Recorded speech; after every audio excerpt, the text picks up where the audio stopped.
Alô você, galera! Boa noite, seja muito bem-vindo ao nosso podcast. Hoje ele não tá com Covid. A gente teve uns desencontros aí, mas hoje eu consegui trazer ele. Hoje a gente tem Átila Eugênio aqui para vocês, a gente vai bater um papo. Boa noite, Átila. Só alegria, Marcelo. Obrigado pelo Obrigado. convite. Graças a Deus, né? São e salvo, protegido, né? Um susto, mas que a gente precisa passar até mesmo para rever, porque foi um momento muito bacana que eu pude passar em casa ao lado da família. E ainda bem que não deu nada, né? O nosso diretor aqui também teve um susto, né? Igual você, assim. Ele ficou, não teve problema nenhum. Mas a Covid ainda não foi embora, né? A gente tem que ter uns cuidados. Não foi embora, a gente precisa ter atenção, cuidado, né? Mas principalmente valorizar também a vacina, né? Olha o É. susto que foi no início, quando não tinha nenhuma proteção, quantas pessoas morreram e graças a Deus agora, neste momento, apenas febre, um leve cansaço mesmo, tosse e pronto para outra. É. Outras vidas, outra sequência, não outra É. Covid, Deus o livre. Não, mas você sabe o que eu fico pensando, cara? Nós ainda não passamos o período da pandemia, né? A Covid ainda não acabou, mas eu acho que assim, depois de tudo que aconteceu, eu acho que tem muitos setores, principalmente, por exemplo, saúde, quem trabalha com alimentação, que eu acho que devia permanecer com o uso da máscara, sabe? Quem Ah, trabalha isso, ali, querendo ou não, a gente aprendeu uma coisa relacionada à higiene, né? sim. Contato ali e tal. Eu tenho uma coisa comigo. O japonês já fazia isso há muito tempo. Quando eu tô com sintoma de gripe agora, eu automaticamente uso a máscara para evitar passar para quem tá próximo, né? Então fica essa lição aí, Eu né? acho que, exatamente, você falou lição, né? Acho que nada é à toa.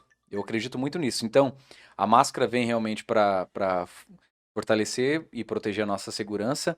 Acho que o álcool em gel também vai ser difícil, né? Ele ser extinto, ele vai permanecer em balcões, vai permanecer, né, em supermercados. Isso eu acho muito interessante.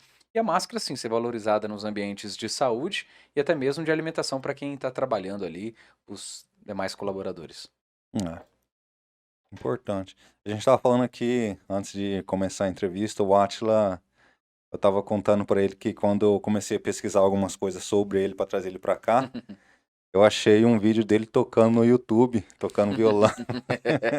Bem E, antigo, né? Bem faz tempo. e aí ele tava contando, a gente tava falando sobre a oportunidade que teve umas passagens, só que você identificou que não foi sua área, né, Átila?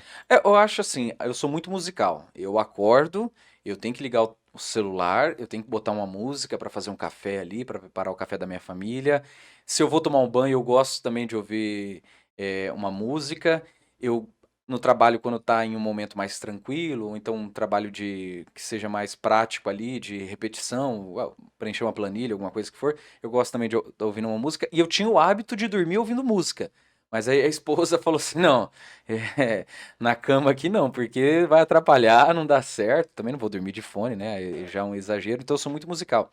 E sempre fui, né? Desde pequeno. E eu costumo ter a minha vida também marcada por músicas. Então, assim, esse momento aqui eu lembro a minha infância, depois a minha adolescência, a música do meu casamento, da época que veio o meu filho. Então, para todo momento eu tenho uma recordação musical.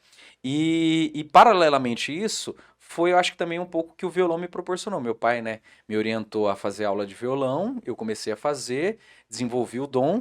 Né, eu brinco que eu não sei tocar, mas eu toco do meu jeito. Isso que é bacana, porque eu consigo animar um pouquinho, né, um aniversário, uma roda de amigos, então eu tenho o maior prazer de tocar para as pessoas.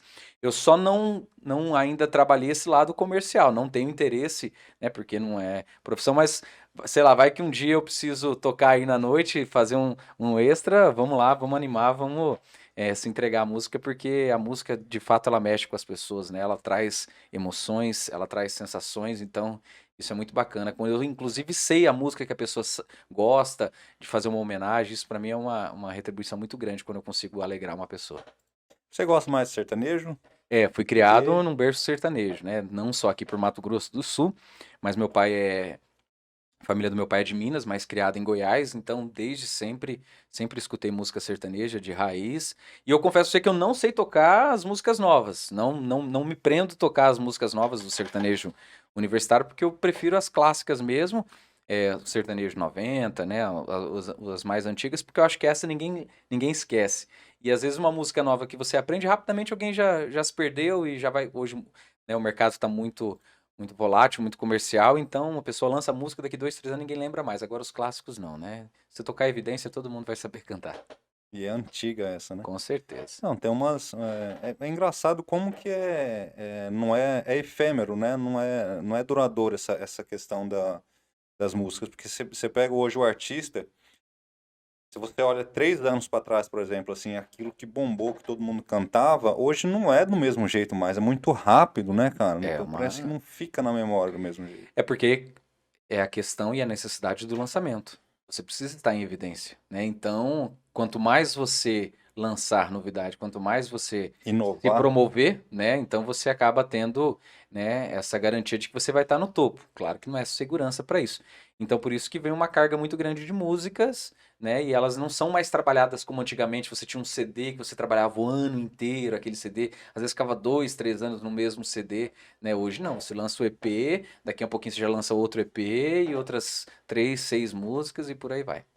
Plataforma de música também, né? Que você não É precisa comprar o CD, é muito tudo prático, né? simultâneo. É. Muito prático. Então É você clicou bom, lá. é bom, só que o profissional ele tem que saber trabalhar, ele tem que ter essa visão que você está falando, né? É. Mas eu imagino que deve ser uma vida muito difícil do artista nesse sentido, porque ele deve ter a vontade própria de gravar, ele deve ter a pressão comercial, né, da gravadora, do empresário, né? Ele também tem que entender o que o público está querendo nesse momento. Eu achei muito interessante e também não só gosto de música, mas tento acompanhar o bastidor da música. Mas o último CD do Jorge Mateus é simples assim, talvez pela frase já diz muito. Eles gravaram o que eles queriam gravar. E ficou claro isso, que tem ali música anos 80, 90, né? Tem pagode, tem MPB, tem sertanejo mais antigo, tem sertanejo novo, tem regravação da geração nova. Então acho interessante quando um artista que já alcançou tudo, ele tem prazer de gravar. Então, e claro, vira sucesso também. Então, eu acho que deve ser muito difícil conseguir balancear tudo isso e ainda dar o retorno, porque a gravadora quer o retorno, o empresário quer o retorno, né, o público quer o retorno e principalmente o artista também quer ter o retorno satisfatório, mas principalmente comercial também.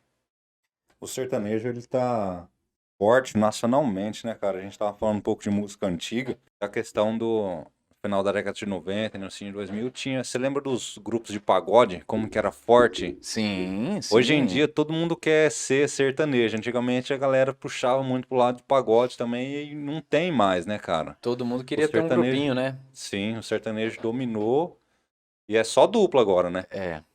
Mas é legal assim que pra você vê, né? Surgiu um Luan Santana e do Luan Santana o próprio Gustavo Lima reconhece que o Luan Santana foi uma inspiração para ele. E não, mas antes do Luan Santana teve também a carreira solo do Daniel, que foi por conta de uma fatalidade. Mas ali também começou a trabalhar nisso. E aí vem, né, a Paula Fernandes também despontando como uma mulher, cantora solo, e a partir dali também surgem novas cantoras e também cantoras solos, no caso da Marília. Então tudo foi evoluindo, foi dando espaço, mas eu acho que muito porque o sertanejo ela é a música popular, né? A gente tanto ouviu falar MPB, músicas difíceis, músicas, né, com letras e também com melodias mais difíceis de entendimento e também para se praticar, mas o sertanejo, ele é a música que o cara tá sofrendo ali no momento, é a música que a pessoa tá sentindo, tá comemorando, tá na balada, tá festejando. Então acho que por conta dessa proximidade da música com a realidade, isso fez o estouro que é o sertanejo hoje, presente em tudo, mas principalmente também porque o sertanejo ele se molda muito fácil. Então já teve a época do funknejo, né? Tem a época das músicas agora com DJs, né? Então você tem o Arrocha que também já passou. E aí, por conta disso, ele vai se reformulando e vai atraindo o gosto da galera. Ele agrada todo mundo também, né? Igual você falou, é o cara que tá na sofrência, é o cara que tá na balada, que tá com um sonzinho alto, né? Uhum. Ele faz a festa pra todo mundo. Mas e vamos falar de você, como é que foi o seu início no jornalismo? O Atila antes de se formar ali, quando que... Então, eu brinco assim que eu nunca sonhei em ser jornalista, né? Nunca tive essa vontade, esse desejo. Eu sempre Eu sempre pensei que as coisas iam caminhar, uma hora ou outra ia acontecer. Mas eu, desde pequeno, eu brincava muito de ser radialista. Isso eu brincava, que tinha um rádio, né, o play e o rec, então botava a música no play, depois colocava no rec, e isso eu me lembro de brincar. Mas, até conversando com a minha avó anos depois, ela falava assim: eu sabia que você ia ser jornalista porque eu tinha um hábito interessante. Eu acordava, a primeira coisa que eu acordava era ir para o sofá para assistir o Bom Dia Brasil. Né? Então eu me lembro muito disso, tomava café na manhã no sofá ou na mesa que fosse, mas sempre assistindo o jornal, me interessando por assuntos que eu não tinha nem noção do que era, mas eu gostava de estar ali vivenciando a experiência. E quando chegou na época do colégio, até então eu tinha vontade de ser médico veterinário, por ter crescido em ambiente rural por parte das duas famílias. Mas aí, quando eu vi a questão da química, da biologia, da física, eu falei, caramba, isso aí não é para mim. E são as disciplinas básicas do curso de medicina veterinária. E ali eu já vi que eu gostava mais do português, da história, né? Então, foi onde eu já fui vendo, olha, eu vou ter que partir para a área da humanas.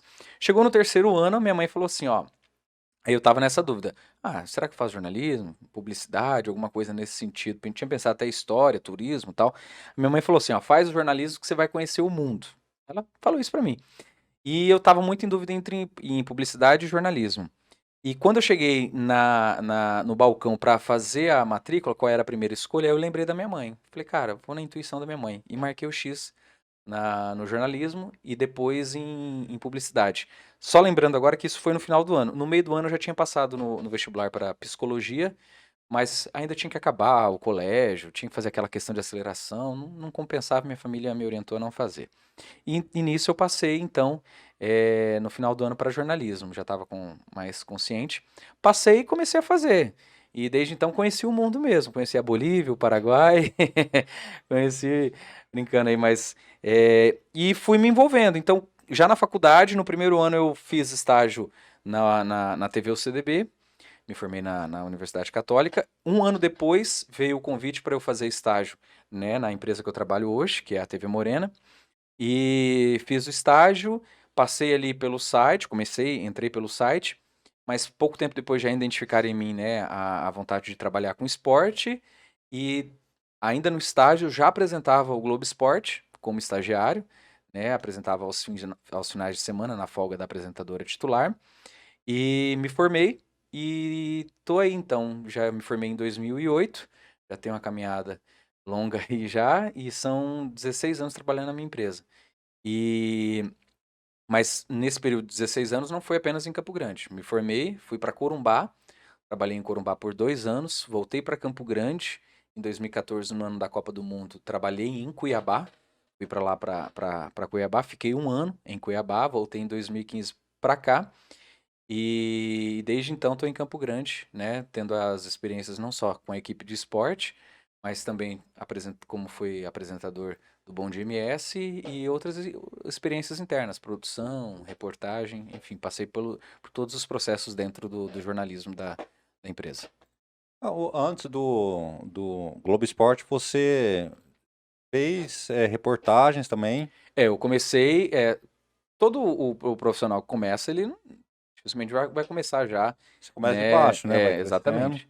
E o de baixo tendo a aptidão para você começar a querer ser repórter, começa fazendo reportagem. Se você não tem essa aptidão, você começa na produção, que é marcando as reportagens, marcando as pautas, ou então passando pela edição. Então, tudo é um crescimento. Então, eu fiz reportagens policiais, política, tudo, mas sempre eu tinha essa marca do esporte, porque desde o estágio já acompanhava esporte, já entendia de esporte, então já tenho esse DNA marcado pelo esporte. Até que houve o convite, isso em 2016, né, para eu assumir o programa como editor-chefe, editor responsável do Globo Esporte, que sempre foi o meu sonho dentro da empresa. Eu consegui alcançar e trabalhar nisso como responsável mesmo pelo esporte na casa. A sua parte de fono, de dicção, a sua Uhum. fala, você sempre falou bem assim, é uma coisa natural sua, ou você fez alguns treinamentos, alguns. Eu brinco assim que como eu passei por 12 escolas, meu pai era representante, então eu sempre tinha que estar aberto a novas amizades, né, a novas pessoas, conversar, me abrir, porque senão eu mudava muito de escola. Teve um ano que eu cheguei a mudar 3 vezes de escolas por questões de mudança. Se eu ficasse na minha fechada, ia ser pior. Então eu gostava de fazer amigos. E nisso eu acho que eu fui desenvolvendo essa questão da comunicação, por isso facilitou a escolha pelo trabalho. E desde então, quando eu entrei na TV Morena, Ariane Flores, né, que é a nossa estagiária, Ariane Alves, perdão, é a nossa fonoaudióloga, então ela que cuida não só da minha, mas das outras vozes da empresa.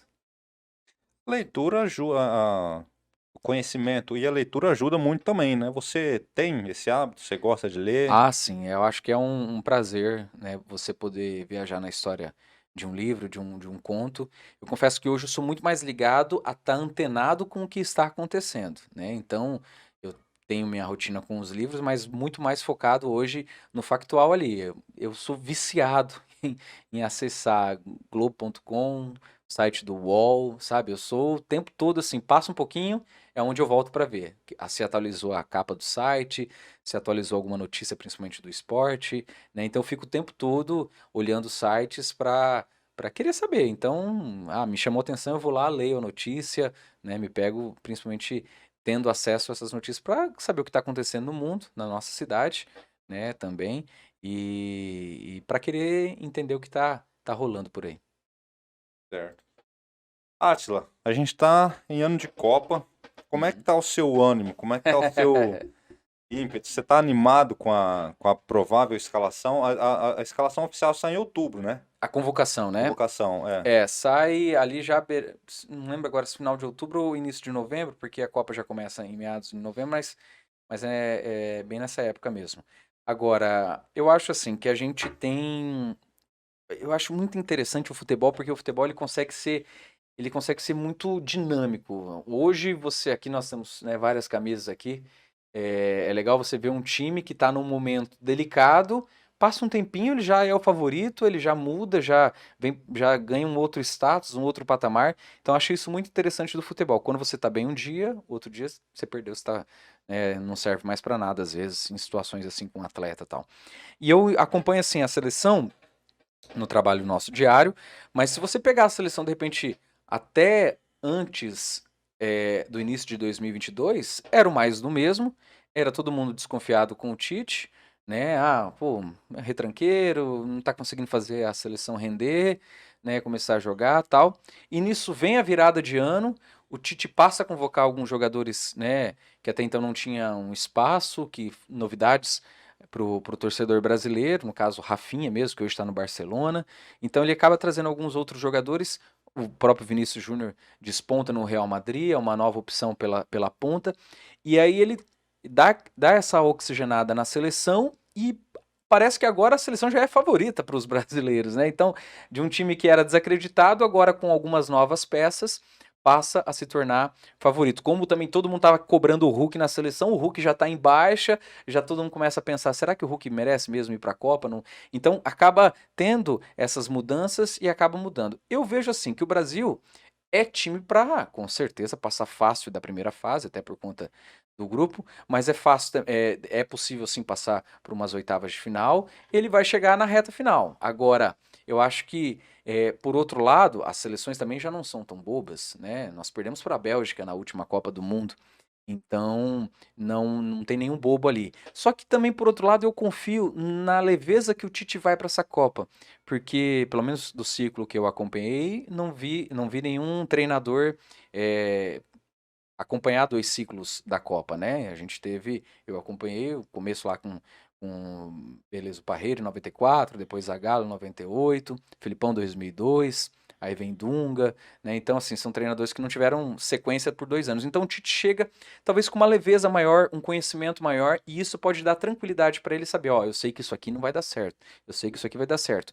E talvez até mesmo um pouco do espírito de louco, né? Ó, é tudo ou nada. Eu tenho que ir porque eu não vou estar mais aqui na seleção. É a minha última cartada, eu não tenho o que fazer. Então, acho que pode dar. Tudo isso favorece para que o Tite possa se desenvolver ainda melhor como um técnico da nossa seleção. Então, por isso que eu confio que o Brasil deve chegar assim na reta final desse Mundial. Cara, mas tem uns nomes ali que eu queria que. Por exemplo, você falou do Hulk. O Hulk eu acho que era uma boa opção, cara. Só que Sim, futebol, eu acho que o jogo e o esporte também, ele tem realmente muitas essas altas e baixas. Você pega, por exemplo, no Brasileirão, o campeão do ano passado, do ano retrasado, o time que estava bombando, esse ano, de repente, ele já não tá tão bem, né? sim. Então, isso acontece muito rápido também. Mas, pô, o Hulk era um cara interessantíssimo. Não é porque eu sou corintiano, não. Mas outro que eu acho que merecia, tá? Era o Cássio, cara, Sim, como goleiro, sabe? é. Mas eu tô bastante confiante também. Eu Mas acho por outro que lado, você tem o atual goleiro bicampeão da Libertadores, que é o Everton, né? Um goleiro brasileiro aqui, falo do futebol brasileiro, que está jogando aqui e que certamente estará na Copa. Então, eu vejo que ele tem que prestigiar, claro, os goleiros que estão em evidência, né? Os principais goleiros, o Alisson do Liverpool, né? O Ederson do, do Manchester City, e aí você tem agora o Everton no Palmeiras, então acaba pegando o que é melhor. Eu acho que deve ser também difícil, né, ser técnico da seleção, porque você tem que imagina, todas as camisas possíveis no mundo, tem sempre um brasileiro aqui ou outro, e você tem que saber selecionar os que são os melhores, mas também os que encaixam no seu estilo de jogo. Eu acho que, por exemplo, o Hulk, todo mundo fala, fala, fala, mas o Hulk não teve oportunidade. Mas eu acho que ele pode ser sim uma surpresa para a Copa, por ser um jogador de um perfil que ainda não foi explorado ali pela seleção, aquele 9 brigador. Tem o Richarlison, que é semelhante, mas o Hulk, brigador, habilidoso, né? E como ele já teve uma passagem pela seleção, talvez não há nessa necessidade de estar se entrosando ali tanto no começo, porque a gente sabe que o entrosamento vai vir mesmo na preparação para a Copa, então eu aposto que o Hulk possa estar sim. Mas o problema é isso, o Hulk caiu demais. Então o Atlético Mineiro ficou fora da Copa do Brasil, tá jogando hoje, né? Coincidentemente pela Libertadores também, então pela Libertadores isso. Pode também ficar de fora, então são situações que acontecem que tudo pode e o jogador cair cada vez mais e aí fala assim, ah, não tem mais espaço, não rendeu nesses últimos meses, então não tem por que levá-lo para a seleção. tem o Bruno Henrique também, que ele tá Tá machucado, né? machucado, acho que Eu não dificilmente. sei, tem um tempo de recuperação, mas assim, você estava falando em camisa 9, a importância que tem tanto camisa 9 quanto camisa 10 é de ser finalizador, né, cara? Sim. É literalmente aquele cara que tá lá perto da grande área, pega a bola rapidamente e faz gol. É Uhum. como o Ronaldão, quando voltou, que já estava quase se aposentando, jogou no Corinthians. Uhum. Ele estava acima do peso, mas ele tinha um dom de finalizar ali de um jeito que o cara que tá no seu ápice da forma física não faz igual. Não à toa levou o apelido Fenômeno, né? Pra mim é o meu ídolo, nós somos da mesma idade praticamente. É o cara que eu mais admirei como jogador, né? Por todas as situações de vida, também por as notícias dele chegarem na época aqui no Brasil, tudo. Então eu acho que quando o cara é ídolo, quando nasce pra ser diferente, ele tem esse reconhecimento. E hoje, querendo ou não, estamos carentes também de ídolo. Você falou camisa 9, o Gabigol também é outro cotado, né? Pra Sim. para estar ali na disputa, que pode ser levado também, já teve as suas oportunidades, não rendeu como esperado com a camisa da seleção, mas de repente, diante de uma lista que ganhou mais dois nomes, porque antes os técnicos podiam convocar 24 jogadores, agora são 26, então o Gabigol pode ser também uma presença nessa lista de convocados aí. Tem a questão também do entrosamento, né, cara? Porque como vão se chegando próximo da Copa, o jogador ele tá bem, imagina uma situação, né? Ele tá jogando bem na posição dele e tendo destaque dentro do time dele, para ele sair dali e fazer o entrosamento dentro do time da seleção, é uma coisa que às vezes acaba não dando rendimento, né? Uhum, E tem muita questão do esporte também, porque você parar pra pensar, por exemplo, eu tava conversando comigo, meu santista, e aí eu falei assim pra ele, brinquei com ele, falei, cara, você tá com saudade do tempo que o Santos brilhou, né? Que foi quando começou o Neymar lá, que tinha os meninos da Vila, né? antes com Robinho e Diego, né? Robinho e Diego, acho que deve ser 2010 isso, mais ou menos. E já foi a Depois época do daquela Neymar. época lá, nunca mais, né, cara? É. Não teve. Ganharam alguns campeonatos paulista por esse caminho e depois, né, acabou na situação que tá. E ainda se vangloria porque não caiu, né? Um time que nunca rebaixou, né? Ao lado de São Paulo e Flamengo são os times que ainda não dos grandes, né? Hoje a gente tem o Cuiabá na primeira divisão também que nunca foi rebaixado. Mas é uma realidade diferente pro torcedor que se acostuma um dia a ser vitorioso, né? E tá nessa situação aí. Mas eu enxergo que futebol é isso, cara. Por isso que ele é apaixonante, né? Porque tem dia que você tá ganhando, tem dia que você tá bem, é uma questão de ciclo também. Por exemplo, o Flamengo tava num momento muito interessante com o Jorge Jesus, começou a ganhar tudo, o Jorge Jesus saiu, acabou. Aí vem o Palmeiras nesse momento. Como será o Palmeiras depois de Abel Ferreira, né? Como vai ser o ciclo sem o português que ganhou tudo também, quase tudo, com exceção aí do brasileiro e do mundial com o Verdão. Então, são essas mudanças que acontecem que acabam deixando o futebol atraente e promovendo disputas, zoações e por aí vai.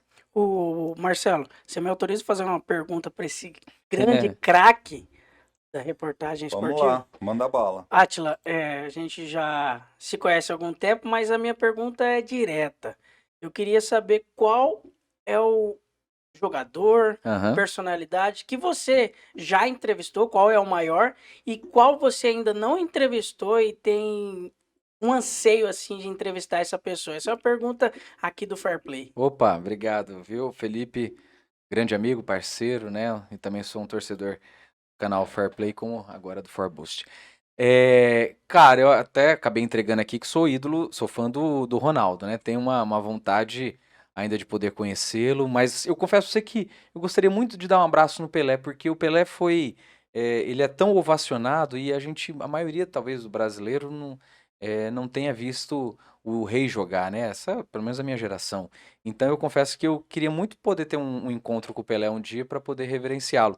Mas para resenhar, para conversar, o Ronaldo acho que seria, né, seria um ídolo que eu gostaria de ter esse contato, essa oportunidade. Agora no esporte eu tive grandes prazeres, né, trabalhando com isso. Recentemente, inclusive no final do ano passado, eu pude conhecer o José Vitor Leme, que é daqui de Mato Grosso do Sul, de Ribas do Rio Pardo, que é bicampeão mundial de montarias em touros, né? Então é um baita exemplo para essa turma do rodeio, né? É daqui, é de uma simplicidade incrível e eu fiquei muito feliz de poder entrevistá-lo. No futebol, né? Já tive oportunidade também de entrevistar vários técnicos durante os jogos de Copa do Brasil aqui em Mato Grosso do Sul, também pela minha passagem em Cuiabá. Mas eu acho que eu vou ficar com essa última do José Vitor, porque às vezes é fácil a gente falar do futebol, mas às vezes a gente esquece das outras modalidades, né? Principalmente porque Mato Grosso do Sul é um estado que ele ainda carece de ídolos, no sentido de que possam ser daqui, né? Que possam carregar nossa bandeira.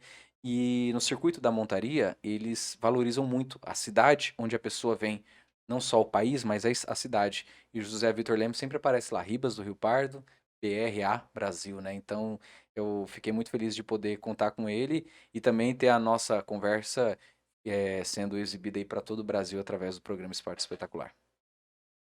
Eu ia perguntar pra você entre Ronaldo Fenômeno e Ronaldinho Gaúcho, mas eu acho que eu já tenho a resposta, né?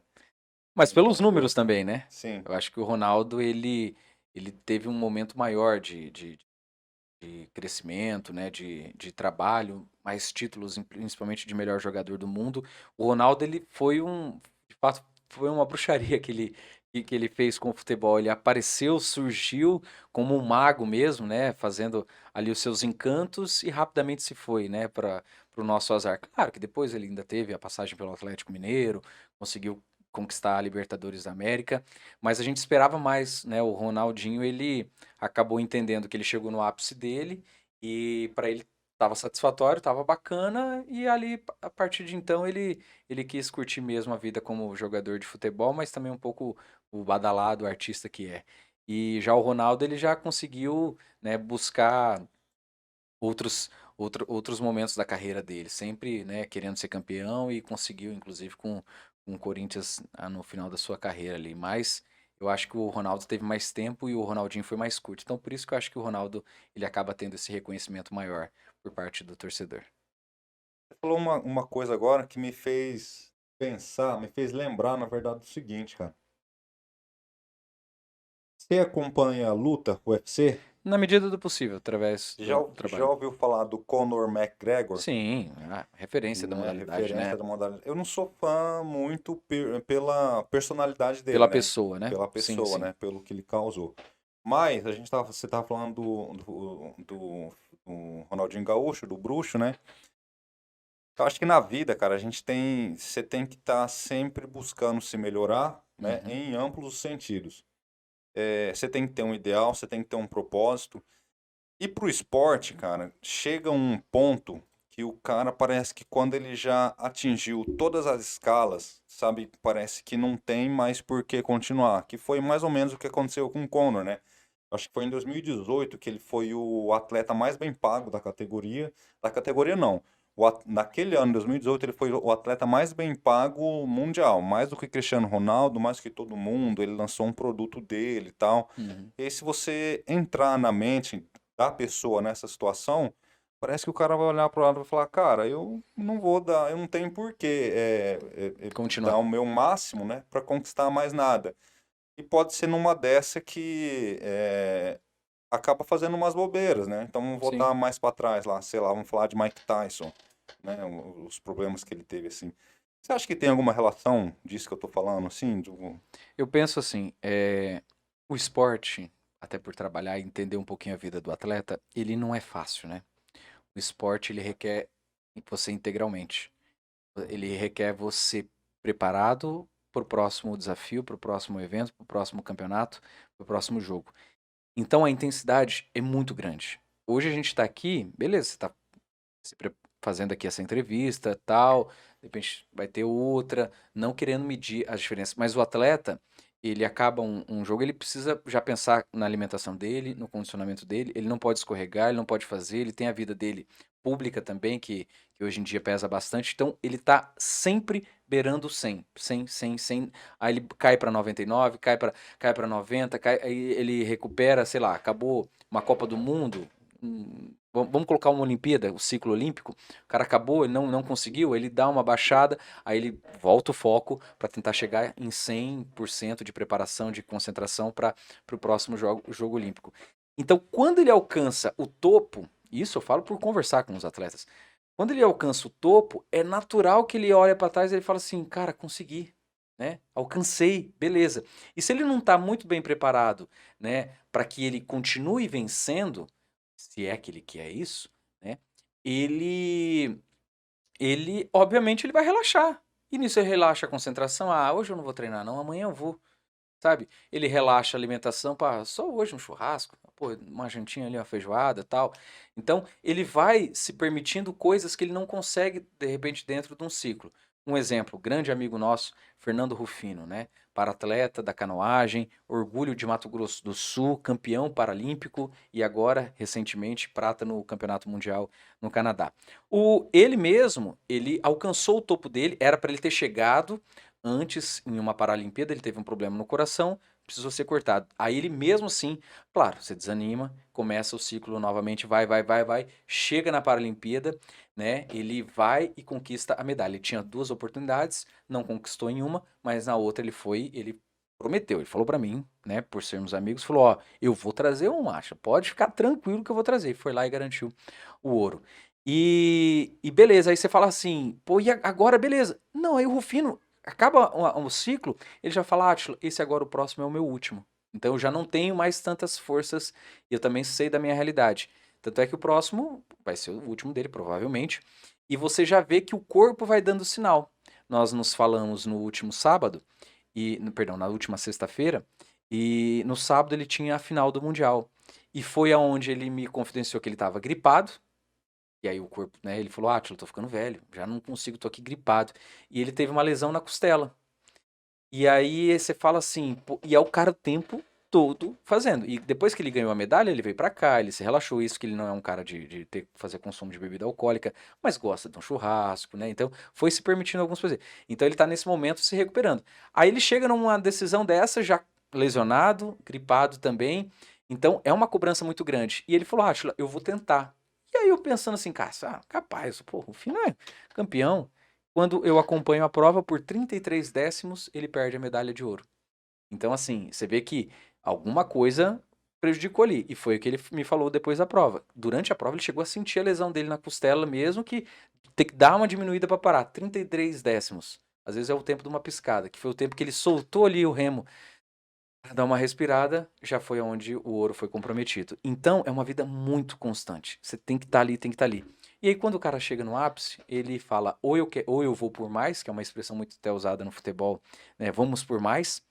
Ou ele fala assim, eu alcancei, agora eu vou me permitir algumas coisas, e o que vier daqui pra frente vai ser lucro. Então, eu acho que é por isso que tem toda essa realidade do atleta que ele acaba se fragilizando em alguns momentos. O atleta olímpico também, ele parece que exige mais, né, cara? Parece que você tava falando de o cara se manter no 100% ali, para ele ficar, ou ele chegar no 100% ou ele ficar muito próximo disso, parece que exige mais dele.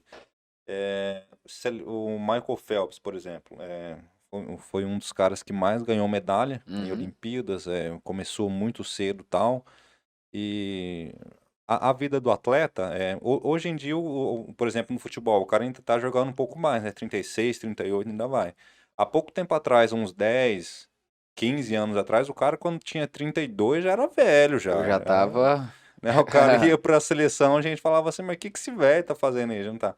Então a vida do atleta, ela começa lá, sei lá, profissional, né? 20 até uns 30 ali. É muito jovem, né? É uma idade que a pessoa tá jovem. E aí ela entra nesse caminho que a gente estava conversando, que você falou, do pessoal dela exigir demais, né, cara? Então ela começa a deixar algumas coisas de lado, que de repente lá na frente pode cobrar um preço. Então por que que eu falei do Phelps, por exemplo? Que ele foi lá, atleta, ganhou as medalhas dele e teve problema com droga, né? Uhum. Isso eu acho que tem psicologicamente, o atleta ele precisa saber equilibrar muito bem isso. Tanto é que uma equipe, hoje em dia, ela tem um psicólogo, isso é obrigatório nas grandes equipes, né? E principalmente porque ele precisa ter, ele tem um centro dele, saber para onde ele vai, o foco, como você tinha comentado lá atrás, determinado para que ele possa não desviar desse caminho, que é muito difícil. Mas isso a gente vê para quem está começando na base, até mesmo os psicólogos já atuando, principalmente para trabalhar essa criança, para ela saber lidar com a frustração, né, saber lidar também com o momento bom da vitória, que não se deslumbrar, mas para que ele possa saber que ele precisa vencer mais, mais, mais, mais e mais. Mas eu não faria uma distinção do atleta olímpico para o atleta convencional, porque eu acho que puxando para o lado do futebol, o cara tem que estar preparado para o próximo jogo. E ele joga quarta, ele vai jogar domingo. Então ele tem essa constância aí de eventos. O atleta olímpico, às vezes, são campeonatos mais distantes, mas ele tem que treinar todo dia para baixar um décimo, né, um segundo. Então é muito difícil. Imagina também o piloto de Fórmula 1 que é bem exigido, né? Sim. Messi ou Cristiano Ronaldo? Eu acho que o Cristiano Ronaldo, ele batalhou para estar onde ele está, né? Ele se formou daquele jeito. Eu já vejo o Messi que ele tenha nascido com esse dom do futebol. Incrível, né? Então, não que ele desmerecer toda a preparação dele, mas eu vejo o Messi como algo leve do futebol, de você jogar, ir pra cima e vai. E eu já vejo o Cristiano Ronaldo se formando, se moldando para chegar a ser a máquina que ele é. Entre os dois, eu prefiro o talento natural do Messi, que eu acho que é de encher os olhos. Assim, os feitos do Cristiano Ronaldo, com certeza, são incríveis. Mas eu consigo ver um brilho a mais no Messi quando ele joga. É uma pergunta difícil, né? Por causa que tanto um quanto o outro são excelentes. Mas eu fico com o Messi também. Eu li há muito tempo atrás. O Messi, ele é baixinho, né? Uhum. E ele tem um problema físico de não ter desenvolvimento muscular, né? E ele fazia tratamento, ele passou por consulta de médico e tal, mas tem um anabolizante que é muito comum, eu acho que, se não me falha a memória, é HGH, uma coisa assim, que por causa o que que acontece? O mercado de anabolizante é um mercado negro, né? Porque para você, ele é um produto Ele é proibido, né?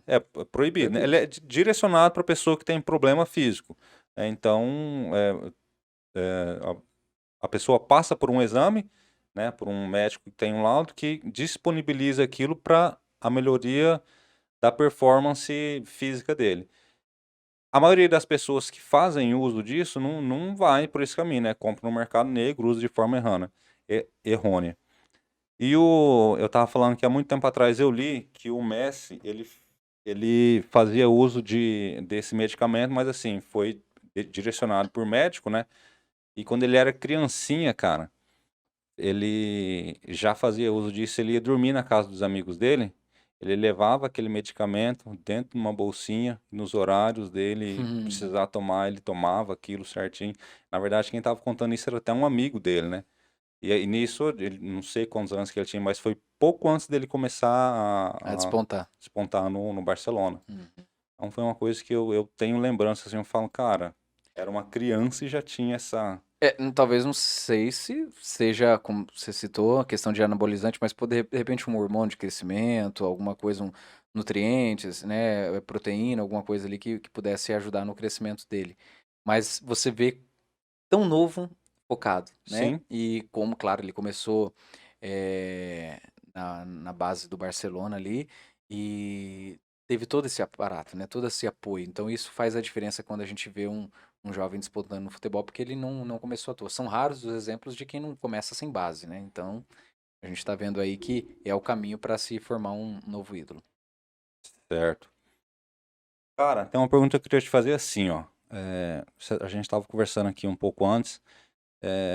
O ensino médio é uma fase para qualquer pré-adolescente muito complicado, né? Que às vezes o cara vem, por exemplo, quem no esporte se destaca no esporte começa a ficar na dúvida, né? Sigo no esporte ou faço vestibular ou vou trabalhar? O que que vai ser da minha vida agora? E aqui no Brasil, a gente tem, se a gente for comparar, por exemplo, com China, e chega nas Olimpíadas, a China é segundo, terceiro, primeiro ali no ranking mundial, né, Uhum. das Olimpíadas.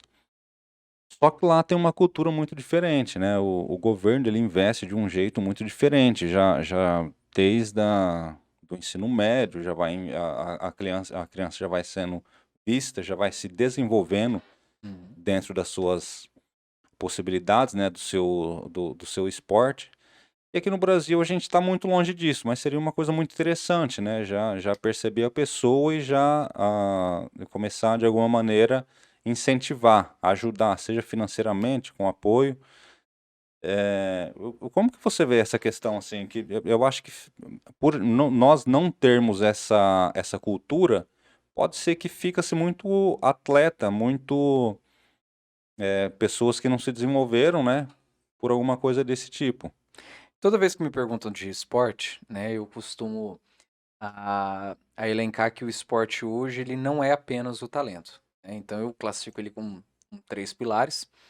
É, você tem o talento, que é assim, é a base, o atleta, é o, é o que faz o esporte girar, é o que faz o esporte acontecer. Mas o esporte ele também precisa da questão do negócio, porque você precisa fazer que o esporte seja rentável, e você também precisa ter a questão da paixão, que é o torcedor. Você precisa motivar as pessoas a quererem, a buscar essa emoção que o esporte proporciona, e isso desenvolve a paixão. Então, quando a gente fala desse pilar do talento, você, obviamente, a gente tem aqui no nosso esporte, o esporte escolar, você tem a mão de obra na escola. Você vai lá, beleza, você prepara o garoto, ó, põe a camisa aí e vai lá jogar um campeonato, tal. Mas a gente está fazendo isso para preencher vaga, para preencher a cota do time, que é uma competição nacional e tem que ter um representante do estado, né? Ou então a gente está fazendo isso também para buscar a vitória, a conquista.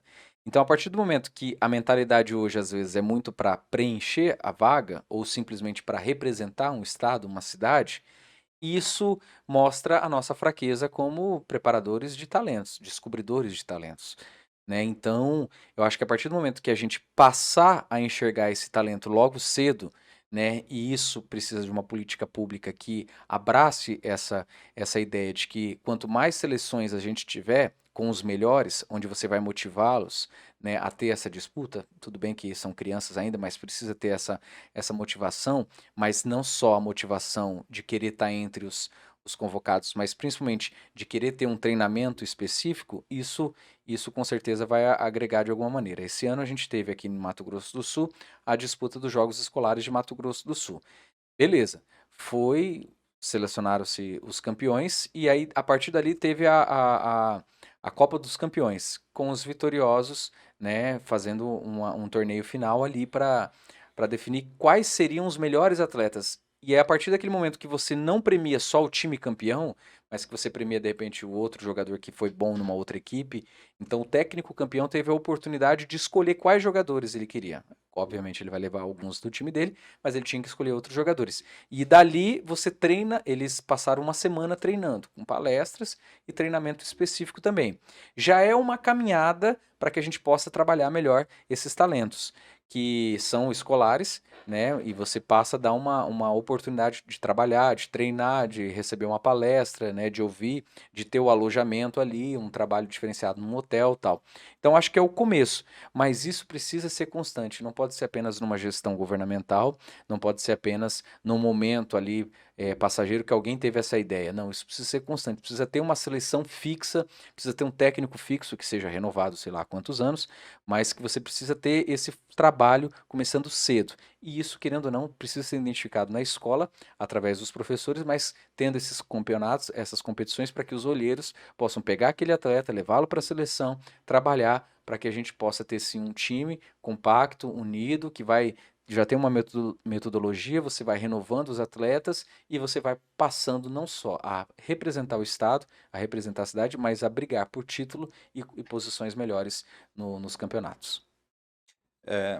Você fala isso no âmbito geral ou voltado só para o futebol? Não, âmbito escolar.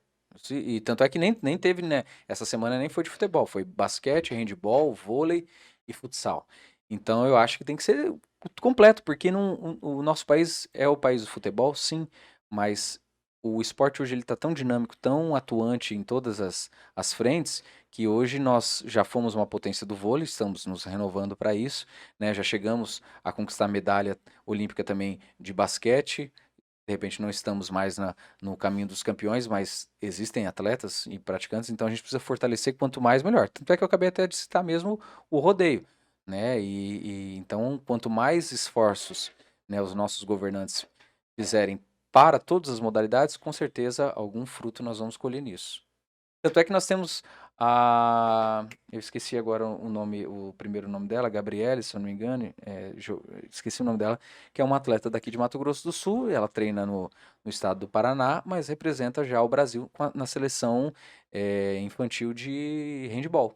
Então já foi para o Mundial e é atleta nossa daqui. Não passa por aqui, né, joga um pouquinho, depois vai e vai para outro estado onde tem um recurso maior e consegue chegar à seleção. Assim também tem uma atleta do vôlei de praia, eu esqueci o nome dela, mas tem apenas 14 anos e que mês passado, ela passou por uma semana de treinamento com a seleção brasileira de vôlei de praia, lá em Saquarema, no Rio de Janeiro, treinando com a seleção. 14 foi convocada para o Sub-19. Então, para você ver, tem gente aqui com talento que precisa ser valorizado.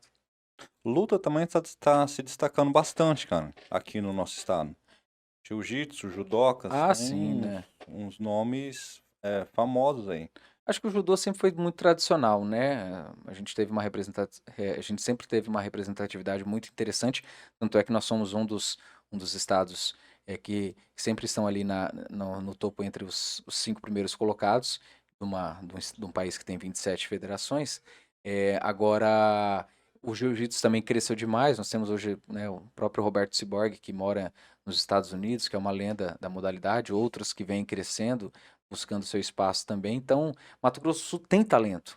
O que precisa é que a gente consiga trabalhar melhor esses talentos para que de repente eles fiquem aqui no estado, né, para que eles possam representar o estado estando aqui no estado. Não preciso nem falar do vôlei de praia, que a gente tem a Thalita, né, que hoje é atleta do Fortaleza, né, que é do vôlei de praia, já atleta olímpica, tudo. Tem outros grandes nomes, Simon, né, que agora voltou a treinar aqui também.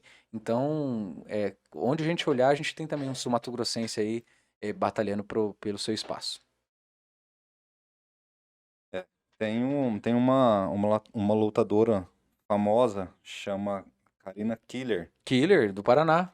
Paraná. Entrevistamos, batendo Ela é papo. sul-mato-grossense, ela. Sul-mato-grossense, ela é de Dourados, se não me engano, se não me falha a memória. Sim, sim, de Dourados. E ela participou do evento do UFC de preparação, foi convocar, ganhou ali, né? Ganhou seu destaque e fez a primeira luta, estreou com vitória e tá aí buscando o caminho dela também. Então ela tem. E lembra com carinho também de Mato Grosso do Sul, da infância dela em Dourados. Então isso é muito bacana. Aquela menina, eu acho a história dela muito, muito bonita, cara. Muito. Uhum. Aliás, assim, quem começa conseguindo o seu destaque de uma maneira genuína, sabe? Nobre, sem escândalo. Ela foi lá, ela foi selecionada, ela foi lá em Las Vegas e teve uma atuação brilhante. Eu acho legal. A Karina é uma pessoa que eu tô na briga para tentar fazer uma entrevista com ela, só que a dela vai ter que ser Virtual. virtual, né? Uhum.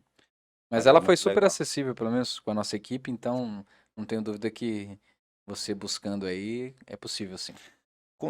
Comigo também, conosco também. Ela foi demais, nunca deixou de nos responder, mas é porque quando tá no nível que ela tá, de atleta que ela tá, o tempo que é escasso, né? É difícil ela separar um tempo lá, casar certinho para conseguir fazer esse meio de campo aí. Mas vamos falar de seleção. Você tá contente com a camiseta nova? A camisa Rapaz, do Brasil? que legal, né? Poder ter essa referência a um animal aqui da nossa fauna, né? A onça que está presente em vários biomas brasileiros, mas aqui é onde ela realmente é A referência. onça é nossa, né? Então, eu achei muito legal isso, poder a empresa fornecedora ter esse cuidado. Confesso que eu gostei mais da amarela, geralmente a gente sempre gosta mais da azul do que a da amarela, mas a amarela acho que ficou interessante, né? O próprio cuidado ali no botão, aqui, né, da camisa, ter a questão da bandeirinha nossa ali representada também, as cores, porque às vezes ficava só o amarelo, né? O amarelo e o verde, agora carregando o azul também, mostrou um pouco de todas as nossas cores, então eu fiquei bem feliz com a amarela. Claro, ela precisa ser ali prática, usual e alcançar o objetivo. Agora, a azul, confesso que já ficou muito folclórica, né? Ficou diferente, assim. Então, mas são modelos e gostos aí, cada um tem o seu. Não, eu gostei. Eu sempre gostei mais da amarela, na verdade. Ah, é? Mas eu achei bonita. Bonita. Diferente, bem Uhum. diferente, né? Esse detalhe da onça que eles colocaram ali ficou Ficou bacana. bacana. Legal. Mas então, deixa eu te fazer tinha uma pergunta aqui, ó. Trouxe. Pergunta pro Átila. Pergunta pra ele quem referência de fã, quem que ele tem como referência, quem que você admira? Fã ou ídolo? Ídolo, Ídolo. perdão. Na Quem é profissão? ídolo? Profissão. Quem que Então, você se inspirou? muita gente associa assim essa virada nova do esporte com o Thiago Leifert, né? Que ele, claro, estando à frente de um programa, ele tem uma liberdade. Sendo responsável pelo programa, ele tem a liberdade para brincar, para fazer, né, o que vem na ideia. E ele, de fato, ele mudou a maneira como o Globo Esporte trazendo a naturalidade, a brincadeira, a leveza, a zoação, né, trazendo uma linguagem muito nova. Eu gostei muito do que ele fez, mas eu preciso dizer que, assim, quem me deu start, assim, falou assim, pô, cara, e esse é um caminho, né, que é bacana de você seguir, porque eu acho que a gente precisa ter ídolos para se espelhar e querer não só fazer o que ele faz, mas caminhar com a sua identidade através de um bom exemplo. Mas foi o Tadeu Schmitt no Fantástico, com os gols do Brasileirão. Acho que ali ele conseguiu fazer com que todo mundo parasse para ver o gol mesmo. E não só fazer todo mundo parar para ver o gol, mas colocar a linguagem de quem está assistindo em casa e falar: nossa, olha que golaço. Ou então, caramba, o goleiro pulou como um gato. Então ele conseguiu fazer com que as expressões, com que o sentimento ali que a gente está assistindo um jogo, né, se transformasse em offs, né, que a gente fala que é a leitura nossa da reportagem. Então ele colocou ali na leitura do gol e principalmente se enriquecendo de detalhes, que às vezes a gente não percebe ou não perceberia que, de repente o jogador ali, ele fez aquilo e aquilo parece com isso, né? Ou até mesmo ele foi para outro lado. Sabe o que isso representa? Nada. Mas eu quis mostrar aqui para vocês. Então, são coisas assim que ele conseguiu dar esse ar curioso, esse ar, né, instigante ali para você não querer deixar de ver. Então, acho que o Tadeu ele conseguiu trazer essa leveza na leitura dos gols e isso popularizou e com certeza chegou até o Átila aqui. Já tive a oportunidade, né, de falar por telefone com ele e elogiei porque de fato é um ídolo para mim. Eu acho que ele conseguiu dosar muito bem o humor, Sim, exatamente. né? Aham. Por causa que o jornalismo, quando você tem. Na verdade, você faz isso muito bem também, Aprendendo, né? Tá aprendendo. aprendendo. Não, tem aqui, por exemplo, do nosso estado, aqui da nossa região, tem o Tata Marques, apresentador, Uhum. né? Que ele Grande amigo também. dosou muito bem a questão do humor no jornalismo dele ali, por causa que ele traz noticiário, né? Ele traz também entretenimento, ele Sim, consegue fazer isso muito bem. O humor, a minha mãe falava isso muito bem, é uma pitada que a gente tem que, ela é útil em qualquer profissão, sim. né? O cara que trabalha muito bem humorado assim, no caso da TV, ele consegue reter mais, né? Não sei O se só a questão, telespectador. não sei se só a questão da TV, eu acho que como na vida, né? Quem é alegre, com certeza, ele consegue Claro. mais oportunidades, ele tem portas abertas, né? Também um cara não sendo, né, sei lá, um fanfarrão, um cara também que se perde ali no humor, mas o cara sendo alegre, né, tendo um sorriso, isso faz a diferença na vida das pessoas. E naturalmente, quando você consegue trazer isso para sua profissão, seja ela qual for, você também vai estar mais contente fazendo o que você gosta e a sua alegria, com certeza, ela reverbera para outras pessoas. Ela volta igual, né? Sim, Aquilo que você emana, volta. uhum, com certeza. Átila, acho que é isso. Obrigado por você ter vindo, cara. Legal. Gostei muito do papo. É um prazer trazer você aqui no nosso estúdio. Fico muito agradecido mesmo e espero que você tenha gostado também. Não, foi uma experiência muito bacana, né? Sempre que eu posso compartilhar um pouquinho da minha história, né, e também do meu conhecimento, né, eu brinco que a nossa vida é assim, a gente sempre está aprendendo, né? Então, para mim, isso aqui foi mais um aprendizado hoje, né, de poder entender o mundo de um universo de um podcast e é muito bacana poder ajudar quem está começando, quem está, né, crescendo, para que a gente possa ter a informação compartilhada, né, e também as histórias, porque às vezes uma história aqui pode você ajudar uma outra pessoa e a gente vai se ajudando a ter um mundo melhor com mais pessoas de bem. Tá bom? Perfeito, galera. Obrigado. Obrigado por você que nos acompanhou até agora. Eu te peço, deixa o seu like, acompanha o nosso canal e vem mais pela frente. Obrigado. Boa noite.